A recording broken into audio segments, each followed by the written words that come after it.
বাংলাদেশের এই মেয়েটি একটি সুন্দর হেলিকপ্টার বানায় এবং খুব সুন্দরভাবে বাংলাদেশের পতাকার রং করে। তারপর সে হেলিকপ্টারটি বাইরে নিয়ে আসে সবাইকে দেখানোর জন্য। মানুষ অবাক হয়ে তাকিয়ে থাকে, মেয়েটির কাজের প্রশংসা করে এবং হাতে তালি দেয়। ঠিক সেই সময়ে বাইক চালিয়ে ভারতের একটি মেয়ে আসে এবং হেলিকপ্টারটি দেখে জোরে জোরে হাসতে থাকে। বাংলাদেশের মেয়েটি রেগে গিয়ে বলে, হাসাহাসি বন্ধ করো, পারলে আমার সাথে প্রতিযোগিতা করো। ভারতের মেয়েটি বাংলাদেশের মেয়েটির চ্যালেঞ্জ অ্যাকসেপ্ট করে।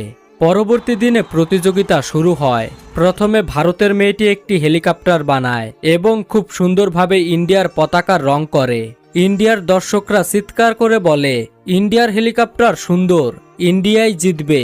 এরপর বাংলাদেশের মেয়েটি একটি ছোট হেলিকপ্টার বানাতে শুরু করে এবং সেও খুব সুন্দরভাবে বাংলাদেশের পতাকার রং করে। বাংলাদেশিরা চিৎকার করে বলে, আমাদের হেলিকপ্টার সেরা, আমরাই জিতব।